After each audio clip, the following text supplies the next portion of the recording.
Today is the feast of the baptism of the Lord, the great witness as Christ began his ministry that not only sanctified the waters, but gave us an example to follow, leading us toward salvation. As the Holy Spirit appeared as a dove, God spoke from the cloud and quoted Isaiah, "This is my beloved Son, with whom I am well pleased."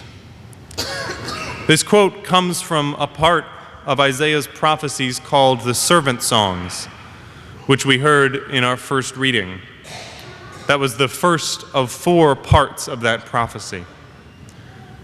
And it's easy in hindsight to see how Jesus fulfills these prophecies. And I think one of the lines here that is important for this feast is when Isaiah says, "He shall bring forth justice for the nations." And he says nations, not nation. It is all the people of the world, not just Israel. And this was at the core of a dilemma facing the early church. At first, many thought they should just proclaim the gospel to the Jewish people. And they saw themselves not so much as a separate religion, but as Jews who believed that the Messiah had come. But there seemed to be a calling to reach out beyond Israel. Our second reading gives us an important step in Peter's journey on that path. Just before where we pick up, Peter had a vision. He saw a large sheet coming down from heaven that contained all sorts of animals, including those that the Jewish people regarded as unclean. And he heard a voice telling him that he was to eat these animals, even the unclean ones. Peter said he would not eat anything unclean, but the voice said, "What God has made clean, you are not to call profane."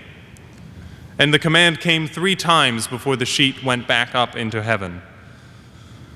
And as Peter was wondering exactly what this meant, he was called to the house of a Roman centurion, Cornelius, a Gentile, who himself had had a vision to summon Peter to his home.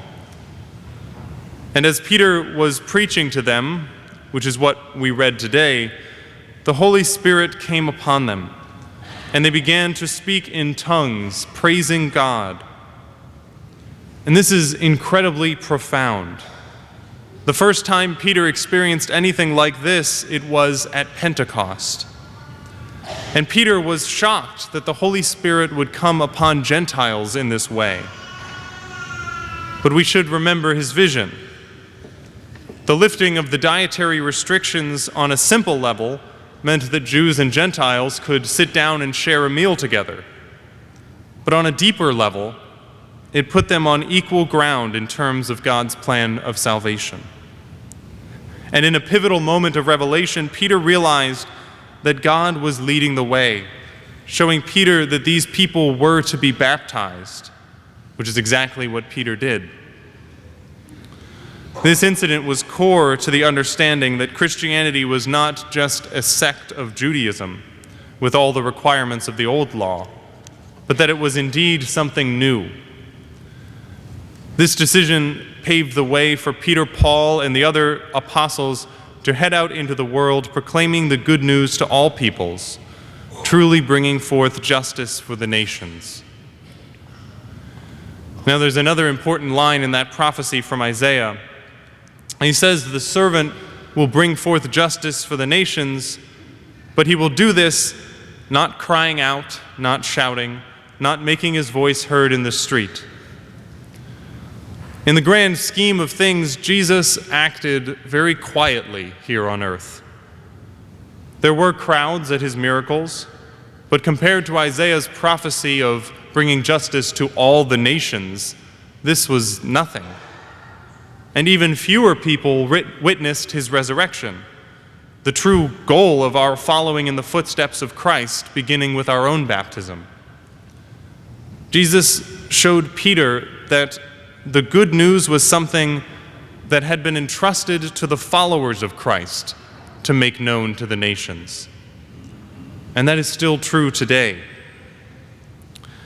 Unfortunately, it's becoming increasingly frowned upon to proclaim the truth to those we encounter in our world.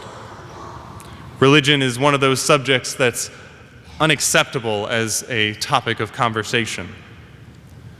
But I think having this attitude denies the spirit that is within us by virtue of our own baptisms. Now, this is not to say that religion should be all we talk about. But if our faith is truly core to who we are, we shouldn't be afraid to witness to that importance to those around us. Like Peter, if we trust in God and proclaim His word, we might even be surprised at where the Spirit has already been at work, preparing people for the truth, even those we least expect. The same Spirit that lives within us, and the same Spirit that was at work in the household of a Roman centurion almost 2,000 years ago.